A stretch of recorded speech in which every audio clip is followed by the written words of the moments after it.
చూపించిన క్రమంలో చూపించినటువంటి వ్యక్తి కీలకమైనటువంటి వ్యక్తి పవన్ కళ్యాణ్ గారు. బొలిశెట్టి గారు మీ నాయకుడు అన్నాడు గతంలో, మీ నాయకుడు ఒక్క నిమిషం బొలిశెట్టి గారు రియాక్ట్ అవుతారు. బొలిశెట్టి గారు మీ నాయకుడు అన్నాడు గతంలో ఈ పొత్తులు పెట్టించే క్రమంలో ప్రతిపక్ష ఓట్లు చీల్చకూడదు అనేటువంటి ప్రయత్నంలో చివరికి జాతీయ నాయకత్వం చేత తిట్లు కూడా తినాల్సి వచ్చింది నేను అని చెప్పి మీ నాయకుడు కామెంట్ కూడా చేస్తున్నారు. కాబట్టి ఇప్పుడు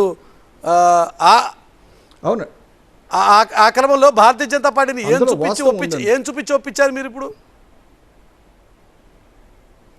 మాకు ఒక భూతం ఉంది కదండి, జగన్మోహన్ రెడ్డి అన్న భూతం. ఎందుకంటే ఆయన 10 ఏళ్ళు బెయిల్ మీద ఉండి అక్కడ కోర్టు కూడా అటెండ్ అవ్వక ఇబ్బంది పడుతున్నాడు. ఆయన కొద్దిగా కోర్టుకు పంపించి సీఎం కుర్చీ నుంచి దించి కోర్టుకు పంపిద్దామని పవన్ కళ్యాణ్ గారు కొన్ని తిట్లు కాయాల్సి వచ్చింది. మరి ఏం చేస్తాం? ఎందుకంటే రాష్ట్రం గురించి న్యాయం కావాలి కదా. ఇప్పటి వరకు దోషి అంటున్నాం కదా, ఆయన నిర్దోషం నిరూపించుకునే అవకాశం ఇద్దామని చెప్పి పవన్ కళ్యాణ్ గారికి వస్తా రిక్వెస్ట్ చేశారు మోడీ గారిని, అంతే. అందుకోసం మీరు త్యాగాలు కూడా సిద్ధపడిపోయారా? మోడీ గారి దగ్గరికి 24-3 కూడా కట్ చేసుకున్నారా? మీ క్యాడర్ ఒప్పుకుంటుందా? మరి అలా జరిగితే త్యాగాలే కాదండి, కాదు మీ క్యాడర్ ఒప్పుకుంటుందా? ఇప్పుడు ఆల్రెడీ 24 సీట్లు అంటే 24 సీట్లు అంటే మీరే పదవి ఇచ్చారు. మీరే పదవి ఇచ్చి ఆ రోజు ఇంత పెద్ద ట్వీట్ పెట్టి ఇట్లయితే ఎట్లా వేస్ట్ ఇది, దీనివల్ల పెద్ద ఉపయోగం లేదు, సెకండ్ లిస్ట్ అనే సరే మా నెంబర్ పెరగాలి అని చెప్పి అన్నారు. కానీ ఆ రోజు 24 కంటే ఈ రోజు మరింత తగ్గాల్సిన పరిస్థితి మీకు వచ్చింది కదా.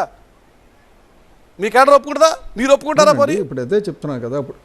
ఇప్పుడు అన్నిటికంటే ఇంపార్టెంట్ సార్, జగన్మోహన్ రెడ్డి ఇంకోసారి రాకుండా ఉండడానికి ఏం చేయడానికైనా సిద్ధమే. ఇదివరకు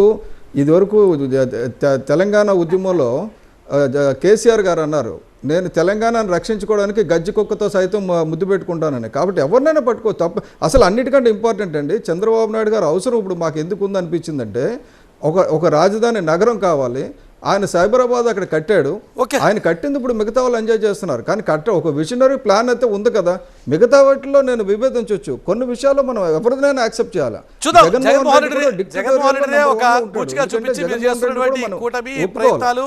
ఈ వ్యవహారం, ఈ నంబర్స్, సీట్ షేరింగ్ కాదండి, అదే ఎంత మేరకు సక్సెస్ అవుతుంది, అదే ఎంత మేరకు సక్సెస్ అవుతుంది, ప్రజాస్వామ్య ద్రోహి, అదే ఎంత మేరకు మీరు ఈ సీట్ల షేరింగ్ ని కన్విన్స్ చేసి మీ నాయకుల్ని అలాగే మీ క్యాడర్ని కూడా కన్విన్స్ చేయగలుగుతారు. డెవలప్మెంట్స్ ఎలా ఉంటాయో చూద్దాం. డిబేట్లో పార్టిసిపేట్